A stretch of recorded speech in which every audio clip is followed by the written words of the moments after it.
welcome you to one of the op-ed sessions from the Summer Institutes at the University of Washington. I'm Bruce Weir from the Department of Biostatistics at UW. And it's my very great pleasure to introduce our colleague, Teri Manolio. Teri is a physician, epidemiologist, and a geneticist, and she's the director of the Division of Genomic Medicine at the National Human Genome Research Institute. And as such, Teri has played a major role in many of the very important genetic studies in this country and in fact worldwide. So Teri is a major figure. And I've asked her if she would talk to us about what's going on at NHGRI. So thank you, Teri. Carry on. Oh, thank you for having me. I appreciate it. Just give me 1 second while we get our displays straight here. Should be happening.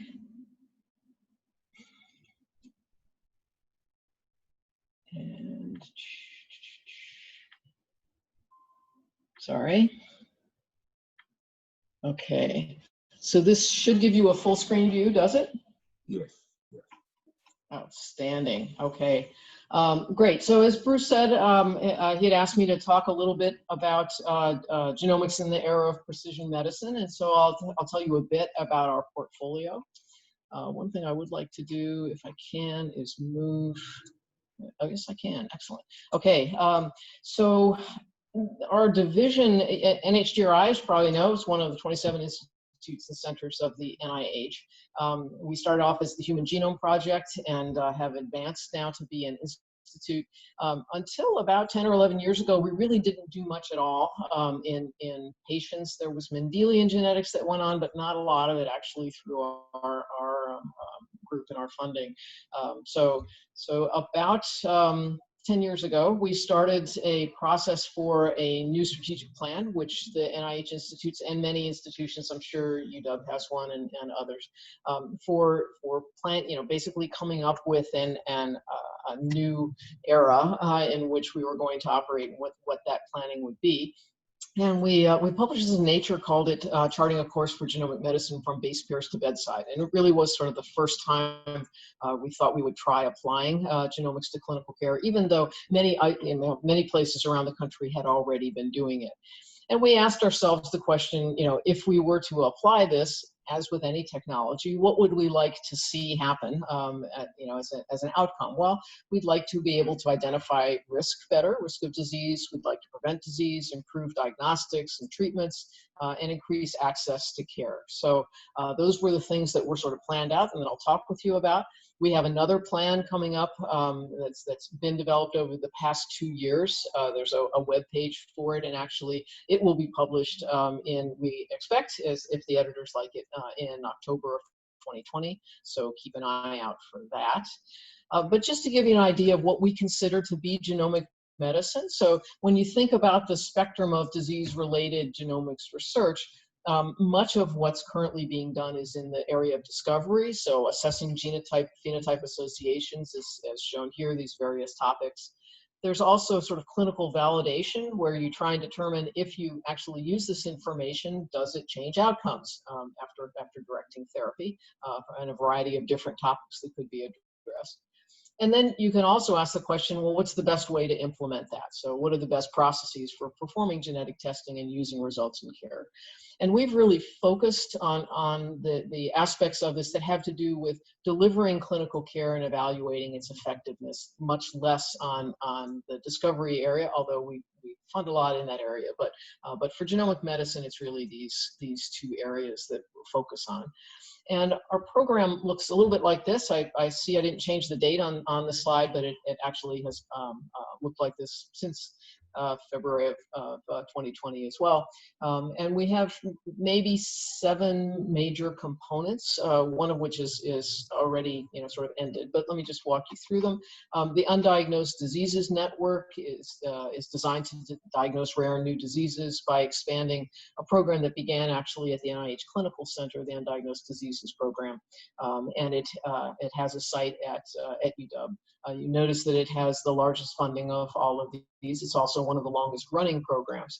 And this is funded by an NIH-wide consortium called the Common Fund. So I won't have time to talk much about that, but that's out there. The NSIGHT program, Newborn Sequencing in Genetics and Health, was one of our more successful programs, and it ended, as you can see, it was relatively short, but it was a partnership with the National Institute of Child Health and Human Development to look at the uses of genome sequence information in the newborn period. Our clinical sequencing evidence generating research program, CSER, is looking at evidence of clinical utility of sequencing in a variety of clinical settings. That also has a site and, the coordinating center at UW. And that's been funded. This is one of the last years of its funding. The Electronic Medical Records and Genomics, or eMERGE program, uses biorepositories with electronic medical records for genomic care, essentially, and research. Assessing generalizability and clinical impact of genomic risk prediction is its new incarnation, and you can see that the budget there is pretty substantial.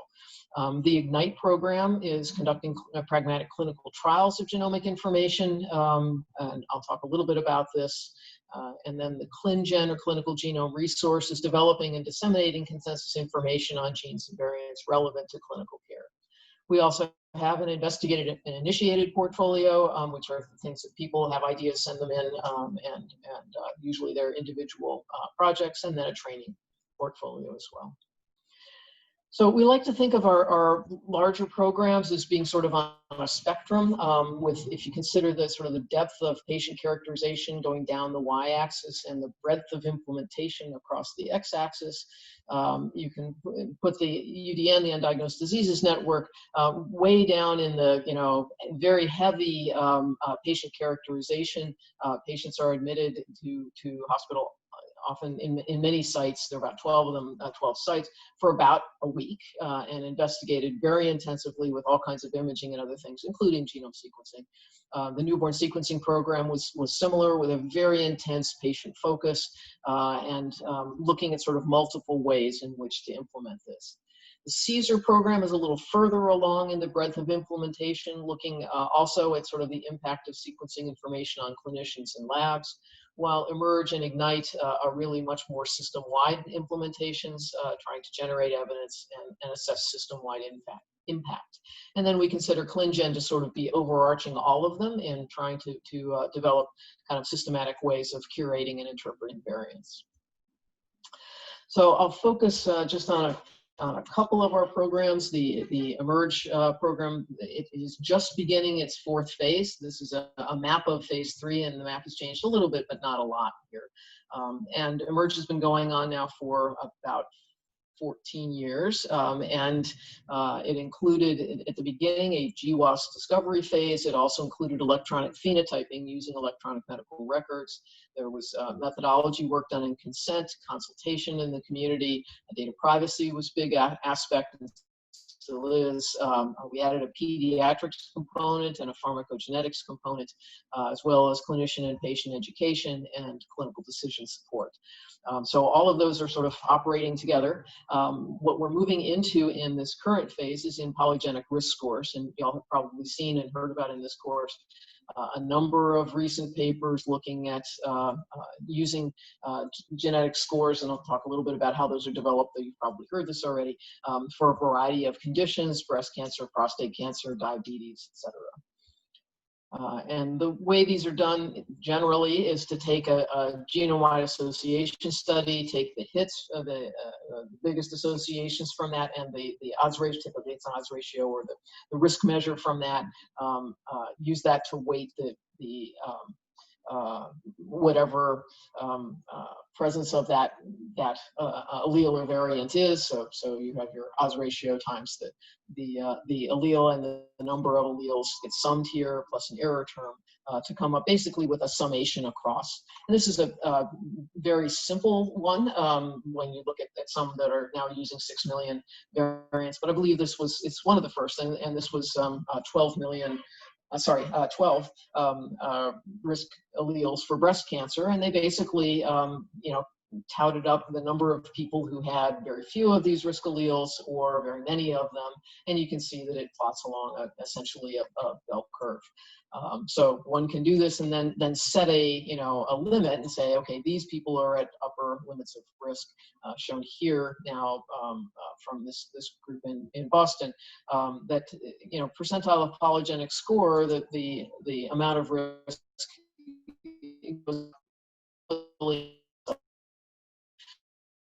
are really at considerable increased risk, and you can even look at that as being equivalent to carrying a monogenic or Mendelian variant. And you can see if the higher you cut this, the top 0.5%, about a 5-fold increased risk. So these people are at significant risk, and we're able to identify them. The challenge is that the data sets that we've used to identify folks are very heavily weighted toward European ancestry individuals. You probably have seen this paper. If not, I would encourage you to read it. It's from one of the many groups in University of Washington that publishes on genomics. But this one in particular pointed out that we really have done a horrible job in the genome-wide era at including individuals of non-European ancestry. So this was a graph from 2018, and about 80% of the individuals included in GWAS studies were of European ancestry, with the next largest group being Asian studies from China and Japan. Mixed.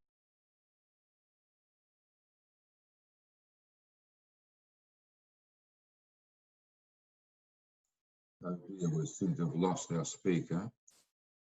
Let's wait a moment and see if he comes back.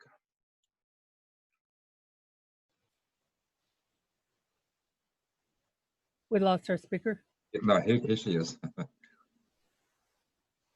That's me. Fairly. Did you lose the screenshot view? We just did, yeah, but we. You just did, yeah, because I saw something ugly happen. So I'm not sure what to do now.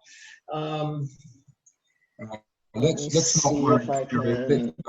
Just why don't you sort of give us some overall thoughts? Let's not mess around with the slides, and we can make them available. Oh, okay. Okay, great. I think that the overall message is that we really need to do better for serving all of our populations in this area and getting genomics to be used in a clinical way. I think, Bruce, I don't know if you want me to stop at this point or keep going, because I do have some other points to make. Well, why don't? What's your pleasure? I think we might open up for questions. So people are welcome to put things on the chat. But I like where you were going, talking about diversity. So what concrete things can the Institute do to increase diversity in these studies? And I'm glad to answer questions that you might have.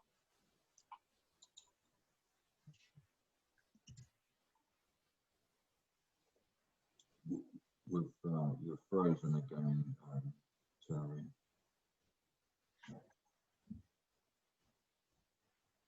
Teri, can you hear me?